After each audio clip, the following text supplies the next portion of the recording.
દરેક સભ્યનું સન્માન છે. એમાં મને એકલાને કોઈ આશા આપવાની જરૂર નથી. કોઈ પણ કામ કોઈ માણસ એકલો કરી શકતો જ નથી. એની સાથે ટીમ વર્ક હોય તો જે કામ કરી શકે. જોકે એક જમાનો એવો હતો જ્યારે હું, ભરતભાઈ, ગૌતમભાઈ, જગદીશભાઈ શાહ, ધરમભાઈ એવા 5-6 માણસો જ અમે હતા કે જે એસોસિએશન ચલાવતા હતા. કેટલીક વખતે એવો પ્રસંગ આવ્યા છે કે આર્કિટેક્ટ એન્જિનિયર એસોસિએશનની સાથે મિટિંગ કરી હોય તો બિલ્ડર્સો 10 જ હોય અને આર્કિટેક્ટ એન્જિનિયર 50 હોય. પણ છતાં પણ એસોસિએશનને ટકાવી રાખવાની અમે 5 જણે ખૂબ કોશિશ કરી અને જે ટકી રહ્યું. ત્યાર પછી જે આજે યંગ ટીમ આવી, એ યંગ ટીમને મનમાં વિચાર આવ્યો કે અમે અમારું યંગ એસોસિએશન નવું બનાવીએ. ત્યારે એ લોકોને કીધું કે ભાઈ તમારે જો કાર્યભાર સંભાળવો હોય, પ્રમુખ, સેક્રેટરી, ખજાનચી થવું હોય તો અમે લોકો કોઈને રહેવામાં રસ નથી, તમે આવી જાઓ અને કામ સંભાળો. એ લોકોએ બહુ સ્પીડ વાત કરી. એ લોકોએ કીધું કે અમે તમારી સાથે કામ કરીએ છીએ, અમને અનુભવ નથી, તમે અમારી સાથે રહો, તમારો અનુભવ અમને કામ લાગશે. અને તે હિસાબે થઈને આજે યંગ ટીમ ખૂબ તૈયાર થઈ ગઈ છે. છેલ્લા 3 વર્ષમાં એ લોકોનું કાર્ય સુરત શહેરની જનતાની સમક્ષ છે. જ્યારે ઋષિકેશ અને ત્રિવેણી બનાવ્યું ત્યારે સુરત શહેરની અંદર આરડી દેસાઈ સાહેબ નવા જ આવેલા હતા, ડાયરેક્ટર ઓફ ટાઉન પ્લાનિંગની પોસ્ટ ઉપર. એમણે મને એમ કીધું કે તમે હવે ચિડિયાઘર જેવા મકાન બનાવો છો, એક ફ્લોરની ઉપર 10 થી 12 ફ્લેટ હોય, એના કરતાં એમ કે તમે સારા મકાન બનાવો. મેં કીધું કે સુરત શહેરની આટલી વસ્તીની અંદર એવા સારા મકાનો કોણ લેશે? તો ટ્રાયલ કેસમાં અમે લુટ્સ કોન્વેન્ટ સ્કૂલની સામે રવિ શહેર નામના 2 બિલ્ડિંગ મૂક્યા. તે વખતે બજાર ભાવ 225 રૂપિયા સ્ક્વેર ફીટનો હતો અને અમારો ભાવ 286 રૂપિયા હતો. લોકો અમને એમ કહેતા તમે લૂંટવા બેઠા છો.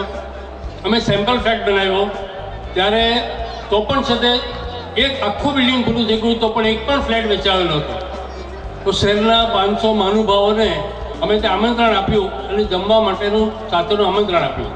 એ લોકોએ ફ્લેટ જોયા ત્યારે આઈજી દેસાઈ ચાર્ટર્ડ એકાઉન્ટન્ટ છે, એને બુકમાં લખી ગયા કે આજે તમે સેમ્પલ ફ્લેટ બનાવ્યો છે એવું આખું બિલ્ડિંગ બનશે કે નહીં. બુકિંગ માટે જે લોકો આવતા એને અમે કહેતા કે આ સેમ્પલ ફ્લેટ જોઈ લો, તમારા ફ્લેટમાં જઈને જોઈ આવજો અને તમે પછી છે તે અમને પૈસા આપજો. સંઘર્ષ કર્યા વગર કોઈ પણ વસ્તુ મળતી જ નથી, એ તો હકીકત છે. એટલે સંઘર્ષ કરવો જ પડે. અને આજની યુવાન પેઢી એ પણ ખૂબ સંઘર્ષ કરે. હું કાયમ બિલ્ડર્સોને કહેતો કે તમે સારું કામ કરો, તમે નફો ઓછો થાય તો કંઈ વાંધો નહીં, પણ ભવિષ્યમાં તમને એનાથી વધારે ફાયદો થશે. અને એ વાત આજે એ લોકોએ સ્વીકારી. અને તમે જુઓ છો કે અત્યારે શહેરમાં જે મકાનો બની રહ્યા છે એ મકાનો એ મકાન નથી, પણ માણસને રહેવા માટેનું ઘર છે. એને ત્યાં આગળ જઈને ગમે, આનંદ થાય એવા બિલ્ડિંગો બની રહ્યા છે. એની સાથે સાથે એ લોકો એ પણ ખ્યાલ રાખે છે કે 1 વર્ષ 2 વર્ષ સુધી મેન્ટેનન્સ પણ બિલ્ડર્સો આજે કરી આપે છે, ધ્યાન રાખે છે. કંઈક બગડું થયું તો સુધારી આપે છે. પર્યાવરણનું પણ ધ્યાન રાખવામાં આવે છે. એટલે આજની તારીખમાં સુરત બિલ્ડર એસોસિએશનના જે મિત્રો સભ્યો છે, જે લોકો આજે બિલ્ડિંગ કન્સ્ટ્રક્શન લાઇનમાં છે અને જે સારા બિલ્ડિંગો બનાવે છે, એ લોકોની વાહવા બધે જ થાય છે.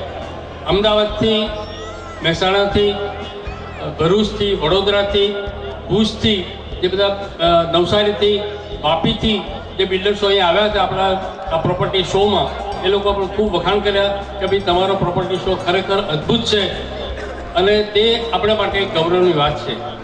હું અત્યારે બીજું તો કંઈ નથી કહેતો, પણ એટલું જ કહું છું, છેલ્લું કહેવા માગું છું કે તમે મારું જે સન્માન કર્યું તે બદલ હું તમારો ખૂબ આભારી છું. અને સન્માન એવા માણસોનું કરજો કે જે ભવિષ્ય પર બીજાનું કરતા રહેજો કે જેથી લોકોને ઇન્સ્પિરેશન મળે. Thank you very much. Thank you so much, sir. Ladies and gentlemen, now it's time to recognize the real heroes of this grand success show.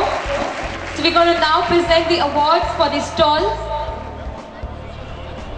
આજના આપણા સ્ટોલ એવોર્ડના જ્યુરી તરીકે આર્કિટેક્ટ શ્રી પરીક્ષિતભાઈ તલાટી, એન્જિનિયર શ્રી ભરતભાઈ પટેલ અને આર્કિટેક્ટ શ્રી જોગનભાઈ દેસાઈએ કામ કર્યું છે.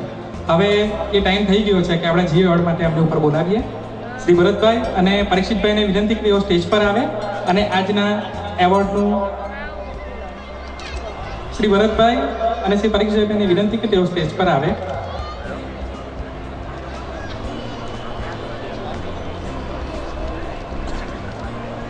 હું સંસ્થાના વાઇસ પ્રેસિડેન્ટ જસમતભાઈ વિડિયાને વિનંતી કરીશ કે તેઓ પરીક્ષિતભાઈ તલાટીનું સન્માન કરે, મોમેન્ટો આપીને સન્માન કરે.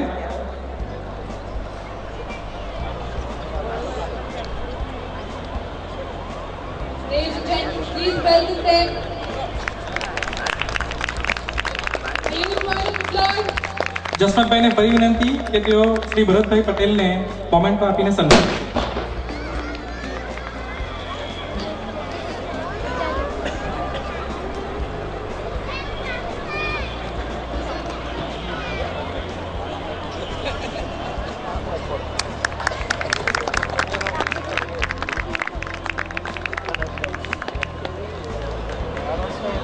આજના આ એવોર્ડ ફંક્શનના જ્યુરી તરીકે કામ બજાવેલ ભરતભાઈ અને પરીક્ષિતભાઈને આપણે હવે માઇક હેન્ડ ઓવર કરીએ છીએ અને એમને વિનંતી કે તેઓ આ એવોર્ડ રજૂઆત કરે.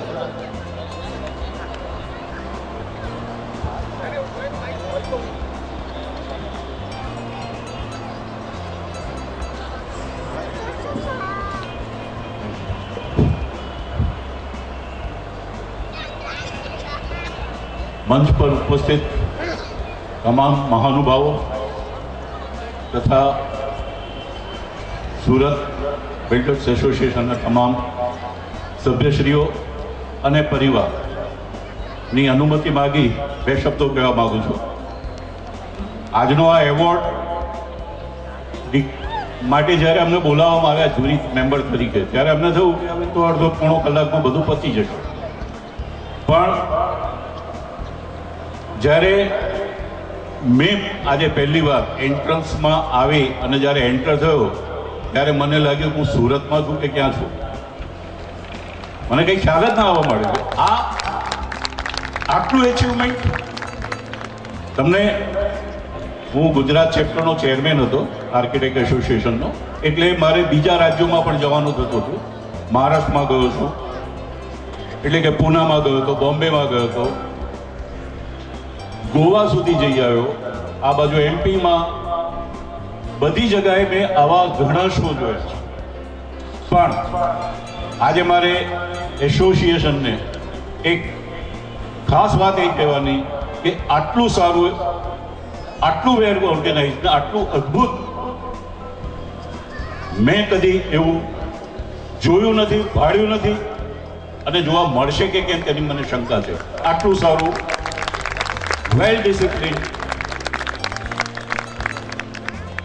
અને હું એ માનું છું કે ભવિષ્યમાં કદાચ આના કરતાં પણ સારું કદાચ ગુજરાતમાં નહીં પણ ઇન્ડિયામાં પ્રખ્યાત થાય એવું એકાદ એક્ઝિબિશન થશે કે એવો શો થશે પ્રોપર્ટીનો. પણ હું દિલથી કહું છું અને મને કોન્ફિડન્સ છે કે એ પ્રોપર્ટી શો કરનાર પણ સુરત બિલ્ડર એસોસિએશન જ હશે, બીજું કોઈ નહીં. અમે જ્યારે તપાસ માટે આવ્યા ત્યારે અમને એમ લાગ્યું કે હવે આમાં ક્યાંને કોને કોને સિલેક્ટ કરવા કંઈ ખબર નથી પડતી. સિલેક્શનમાં એટલા પ્રોબ્લેમ થયા કે અમારે એકવાર બેસી ડિસાઇડ કરી પાછા જવું પડ્યું, પાછા આવવું પડ્યું. ભરતભાઈએ તો રિક્વેસ્ટ કરવી પડી કે બીજા 1-2 જણને એવોર્ડ આપી શકાય એવું કરો, કારણ કે અમારાથી બધાને જસ્ટિફિકેશન થઈ શકતું નથી.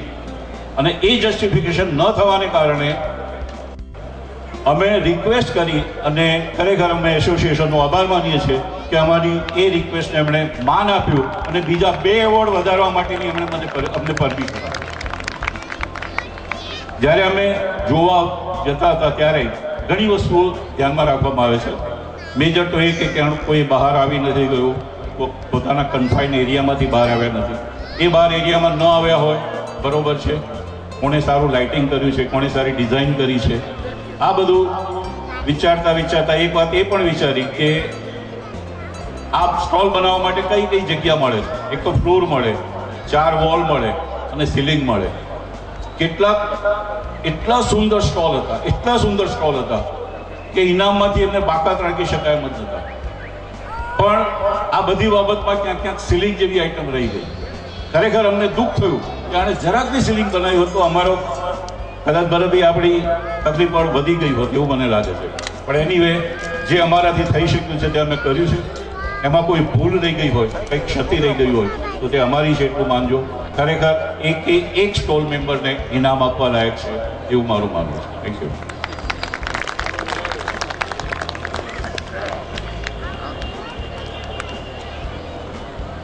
હું સંસ્થાના સેક્રેટરી સુરેશભાઈ પટેલને વિનંતી કરીશ કે તેઓ સ્ટેજ પર આવે અને બેસ્ટ બેંક સ્ટોલનો એવોર્ડ ડિક્લેર કરે. સંસ્થાના સેક્રેટરી સુરેશભાઈ પટેલને સ્ટેજ પર આવવા વિનંતી.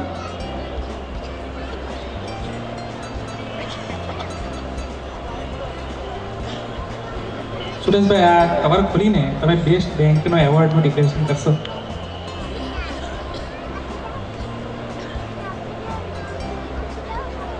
આપણી રેગ્યુલર સ્ટોલ કેટેગરીમાં બેંક સ્ટોલ HDFC બેંક. આપણે સુરેશભાઈને વિનંતી કરીએ કે તેઓ HDFC બેંકના પ્રતિનિધિને best stall award category HDFC bank, okay, HDFC limited.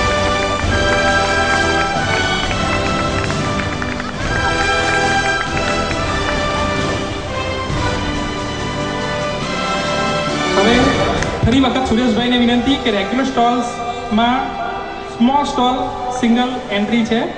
આપણે સુરેશભાઈને વિનંતી કરીએ કે એકદમ નાના પ્રકારના સિંગલ સ્ટોલને આપણે ઇનામ આપીએ.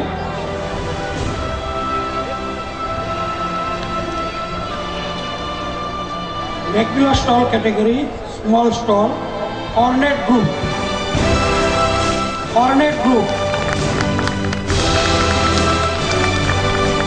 ઓર્નેટ ગ્રુપના પ્રતિનિધિને સ્ટેજ પર આવવા વિનંતી છે.